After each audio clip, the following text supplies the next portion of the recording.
I'm excited that you're here because there's something that just happened in the U.S. stock market that I wouldn't say guarantee, but it comes pretty close to guaranteeing that for the next 12 months, we will see an upward move in the U.S. stock market. So if you've ever wanted to invest in the U.S. stock market, now's a great time. I'm going to show you why.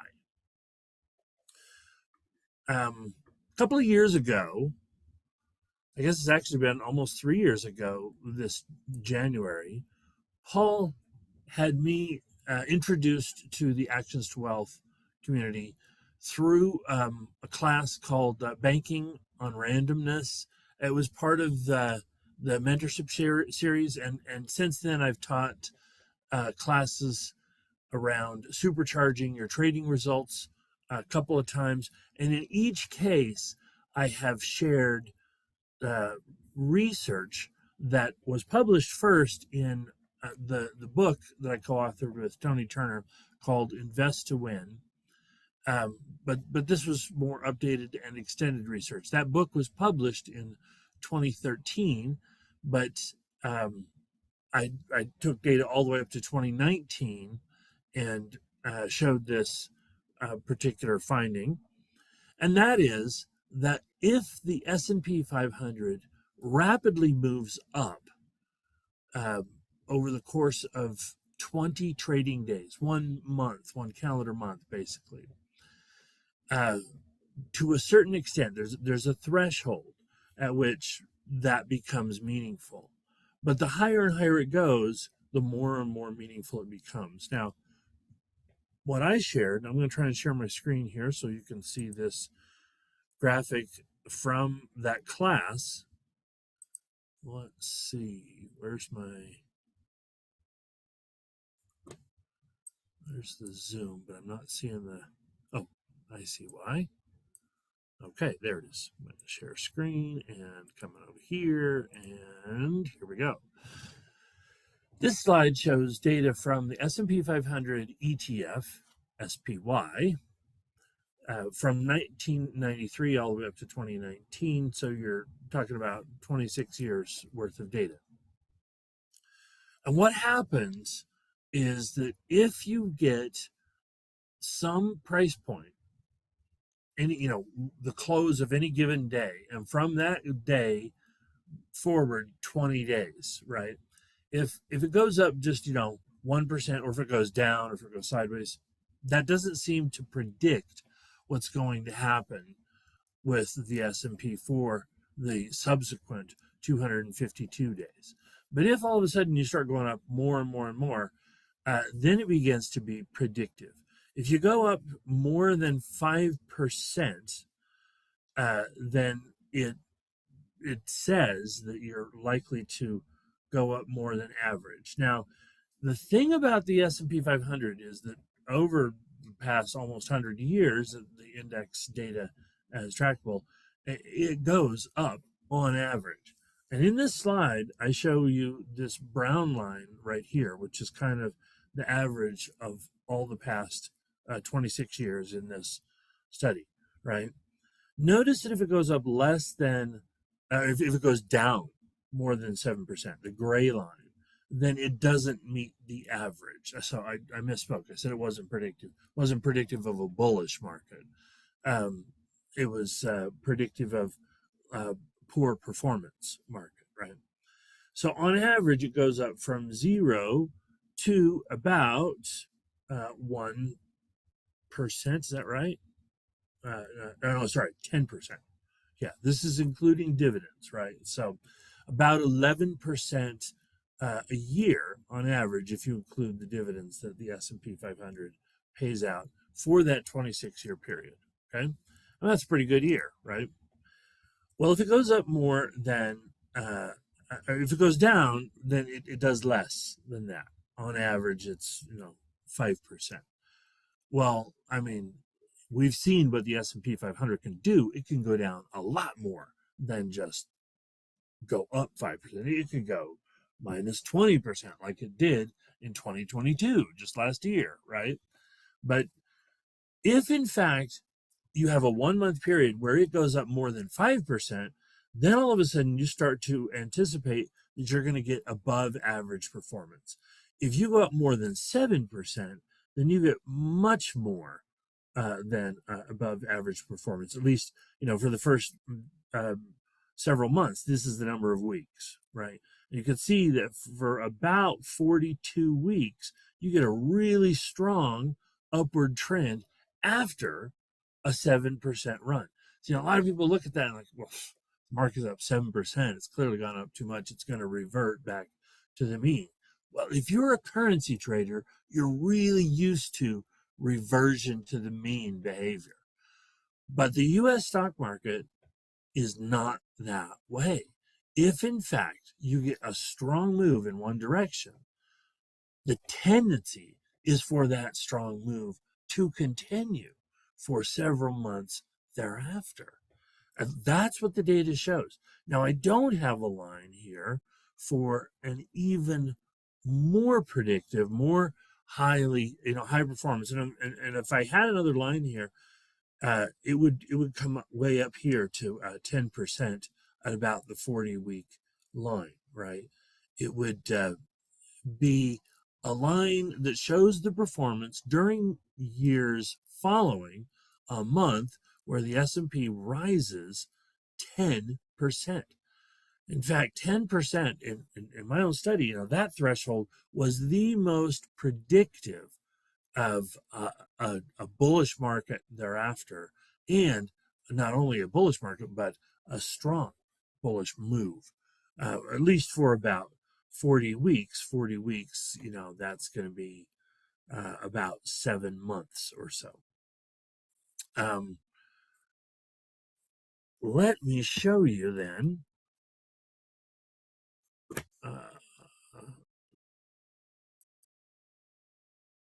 chart. There it is. What just happened from October 30th to November 30th? We had an 11% increase. Huge. And this, I've heard this described as one of the most vicious V bottoms in market history, right? Well, I remember in November back in 2001 where something similar occurred. After the 9/11 towers getting blown down or collapsing in New York City, and sending markets into a panic for about 6 weeks, then the month of November just roared higher, at least on the NASDAQ. On the S&P, it went higher, but not quite as much.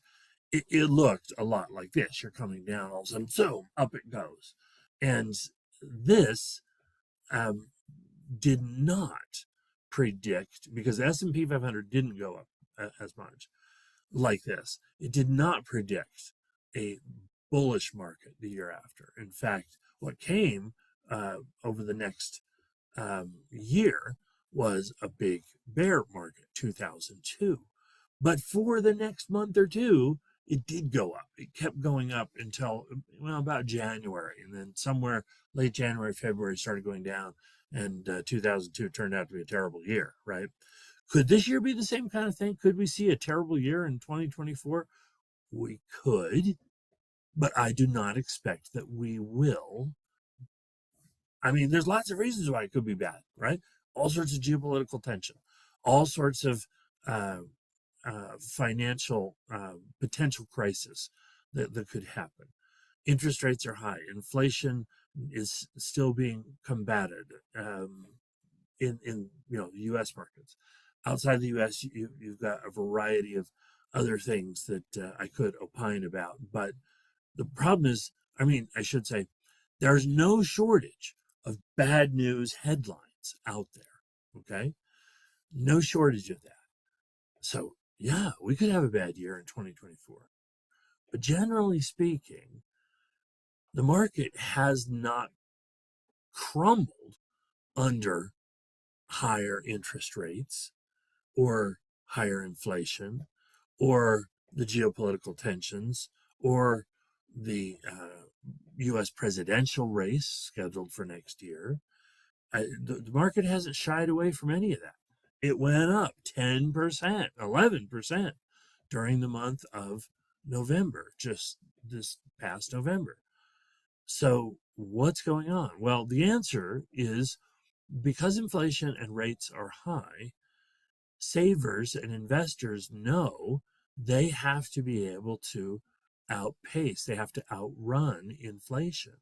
They can't just sit back and put their money in the bank. They're going to fall behind.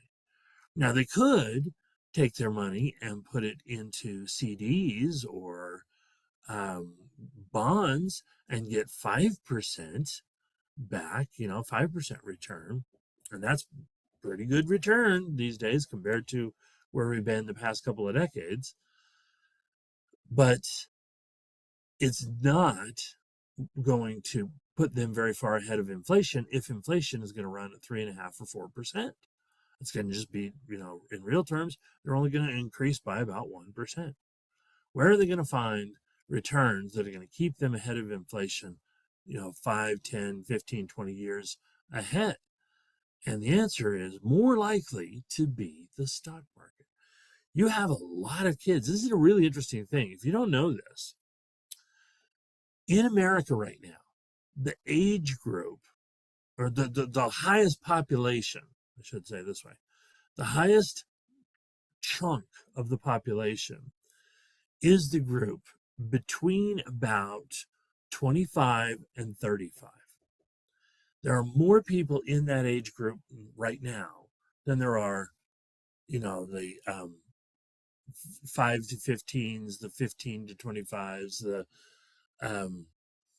35 to 45s, 45 to 55, 55 to 65, and so forth.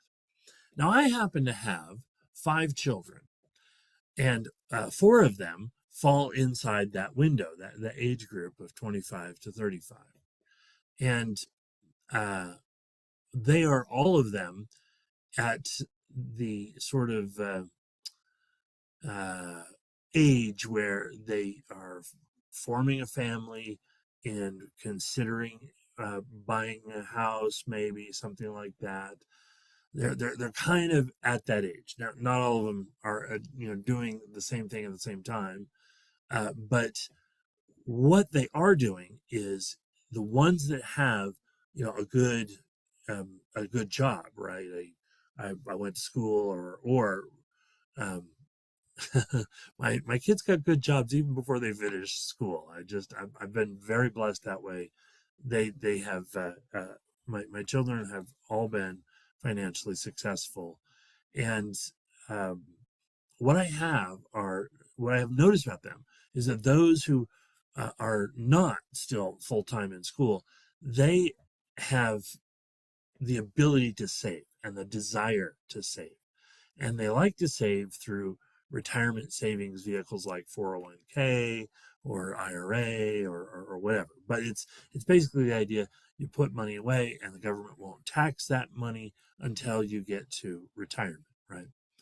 And so every 2 weeks that they get a paycheck, a certain chunk of it goes right into that particular kind of savings account. It's not a bank savings account, it's an investment account. And where do the investments go? Most of it for young kids goes to the stock market. See, people like me who are, more in the upper age ranges, right? They they don't necessarily want the risk of up and down stock markets. They're much more likely to be buying bonds or holding on to CDs or something. Now, me, I'm a little bit of an outlier. I just love trading in the market, so I'm all in. Right, I'm in the stock market. My money is in the stock market. But my kids, if you ask them, do you invest in stocks? They're like, no, I don't. Don't tell them. They do, right? They do because they use these 401ks and then they put their money in the growth fund or whatever. And if they ask me, yeah, I give them my advice. But they do what they want to do, right? Well, most kids their age do put their money in some growth fund. And what does a growth fund do? It puts money right there in the S&P 500. The S&P 500 or something like it, Nasdaq 100 or other index, is the largest U.S. companies, and stocks or money just goes right to those stocks, right from people's paychecks, right into those stocks every couple of weeks. Now, it doesn't all go at the same time, otherwise you'd see this nice 2 week, every 2 week step, right? It's everybody's staggered and they're putting this money in. It's like, where's the money coming from if everybody's doing so economically poorly? Well, number one, they're not doing poorly. Number two, it's coming from their paychecks, going into their retirement savings, going into the investing accounts available to them. Now, they don't have investing accounts that have a wide array of sophisticated choices. They can't invest in commercial real estate unless they buy a stock that, ETF that invests in, or a REIT or something. But most kids, most investors in the U.S., they're not sophisticated enough to know how to go to their um, custodian, the people that are managing the money, and say, "Hey, can you take it out of all those growth fund stuff? I just want to pick stocks." They can do it, but most don't, and they don't bother. They don't take the trouble.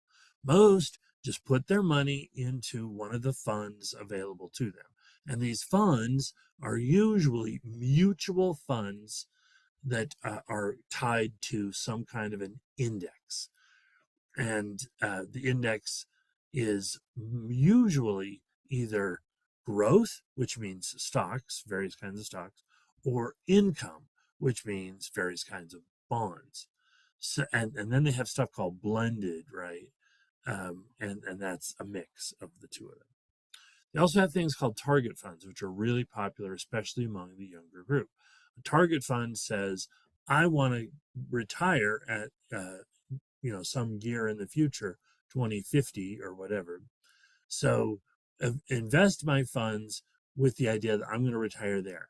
Well, if I'm 30 years away from that, that means it's all in stocks. And then as I get closer and closer, it shifts from stocks, 100% stocks, to 80-20 stocks and bonds, 60-40 stocks and bonds. It gets more and more bonds as they get closer and closer to retirement. That's what those target funds do. So for young kids, they're all in, baby. Push the chips on the table. I'm in the stocks. That's what they're doing, whether they know it or not. So that's where the money is coming from. People who are working and earning, and they're just naturally saving, and they're putting money in. Now, the money managers, where that money comes to them, they like, well, okay, let's not put it in just yet because the market's going poorly. That's what it looks like when you have this downward market. But once they decide the down market is done, they're like, okay, quick, just start activating, and then you get this huge, these big run-ups like this, right? And there's other things too. But generally speaking, it's like, why is it going to go up? And why, Gordon, would you expect it to keep going up? Well, the answer is the money managers and the U.S. investors that did this, that put all that money in, they don't want to see that investment. They're not traders, they're investors. They like to leave stuff in for at least a year. And so for the next 6 or 7 months, there's a good likelihood that none of these people are going to, put their foot on the brake and pull out of the markets. They're going to say, yep, let it ride, keep it going. Let's see what happens. And so because it's high, other people look and say, wow, hey, market's gone up. I'm going to put my money in there too. And that's the sort of positive cycle, virtuous cycle, they call it, that just creates the reinforcement for the market drifting higher. That's the momentum, or I should say momentum investors say basically a high price means, predicts higher prices. That's the core of momentum. Well, we just got this huge signal. And what I'm saying is that every time I've gone back, when I go back in the data, every time I see this signal, 9 out of 10 times, it is a positive market. More than 9 out of 10 times, but 9 out of 10 times, you will, and when I say more, I mean like, 95 out of 100, but there haven't been 100 occasions of it in the past 30 years. Um, so better than 90% of the time, you do get a bullish market, and not just a bullish market, but a strong bullish market. On average, this the 10% threshold or above is the strongest indicator that over the next year you're going to have positive earnings, and that the biggest, fastest growth of those earnings are going to come within the 6 months that follows this particular signal. So, how then, if you decided, okay, well, maybe Gordon's right, what should I do? Which stock should I buy? Here's a colorful chart that might not mean a lot to you unless you know what it's trying to show you. I took a list of the 20 most liquid option stocks out there, and I threw them all on this chart all at the same time. That's all the different colored lines, to see who over the past 3 months, so we're just at the start of December, start of November, October, September. I'm going to put that right there. Okay, I want to know which stocks have performed relatively the best over the past 3 months. So this is going to include that period that kind of comes down, bounces off the bottom, and starts running up, right? If in fact you find what has relative strength, okay, that's what means this comparatively better movement. If a stock has relative strength over the past 3 months and the markets move bullishly, that stock is more likely to be among, not the only, but among the leaders going forward in a bullish market. So I just want to know, out of my 20 most 20 big large cap stocks that have the most liquid options, because if I like to trade options, I like to trade these stocks, right? Then which ones are doing the best? See that golden line right there? I want to know what stock that is. Now, I got to tell you, out of this list of 20 stocks like Apple, Microsoft, Amazon, Google, Facebook or Meta, Netflix, Nvidia, Verizon, stuff like that, right? They're all household names. What stock do you think did the best in the last 3 months? Okay, it was shocking to me to know the answer was Intel. Yeah, the computer chip maker, Intel. I mean, chips, okay, I get semiconductors, that's big, but Intel, they have been a horrible stock for years. And now all of a sudden, they're leading. They're leading the likes of Nvidia and Micron and Microsoft. Intel has done the best over the past 3 months. So going forward to the next 6 months, what stock would be most interesting? Well, this is just educational only. I'm not recommending that you put your money in there or soliciting a buy. You know, I'm just saying in the past, stuff that looks like this tends to do well. And I would not have guessed that right now was a great time to be buying Intel. But this chart seems to indicate that, yes, it is. How about the other ones? Let's look at the first top 2 or 3 here. That one is Microsoft. And then this one right here, this little purple line that's shooting up like that, that turns out to be Citi Group. That's a bank, the Citicorp Bank. And yeah, so Microsoft, Citigroup, and Intel, those are the top three. And if you like doing options on stocks, you should consider option plays on one of those three stocks if figure out which one's the best. I'm not saying run out and trade it right now. Just buy call options, go baby, buy with both hands. No, of course, you do something like that, you lose money. You gotta get strategic. You gotta sort of figure it out. If you don't know the options game, now would be a great time to start trying to listen to people who can teach it to you and learn something about it. If not, but if you do know options, well, now's a great time to be hustling around figuring out what option plays you can make. If you're looking for my suggestion, I'd say start by considering one of those three stocks. Generally speaking, though, the U.S. market is likely to be strong and remain strong for the next 6 months to a year. And what does that mean for currencies? Well, I'll just, by comparison, show you this. This is the US dollar. And look at how during this same period of time, the US dollar has topped out and started coming down, right? Stocks went up strongly, US dollar coming down. Why is the US dollar coming down? Well, probably because the Fed has sort of kind of let people know we're not likely to raise rates. We're going to either hold them here or maybe cut. We're not sure. And I think the markets are betting that they're going to actually start cutting rates at least a little coming into 2024, and that is being reflected in the US dollar falling down.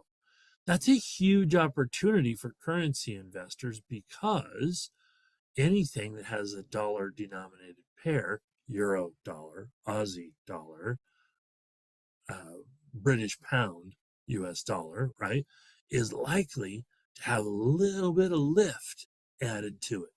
So it could be very much the case that for the next 6 months, you could by default be bullish on euro trade. See, there's the corresponding move.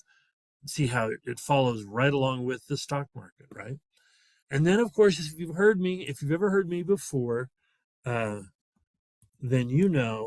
talk about currencies before, you know that I have advocated watching the Aussie yen as a pair that corresponds to the U.S. stock market. And it used to be 2 or 3 years ago that was the most predictive pair, at least in terms of correlating with the U.S. stock market. But nowadays, because the U.S. dollar, because U.S. Interest rates are so much higher, people can get more money on what's called the carry trade using USD JPY. So this is going to have but you got to do it with the dollar on.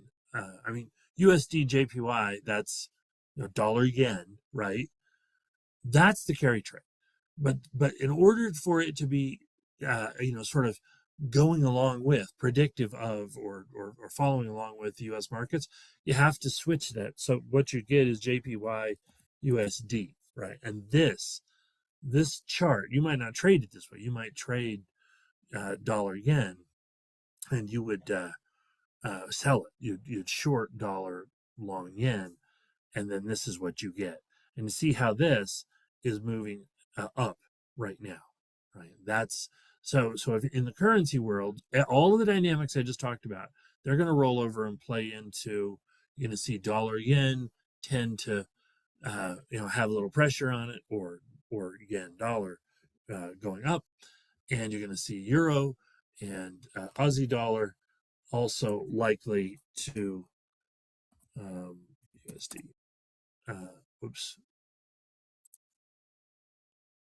Trend higher. See, Australian dollar versus the US dollar.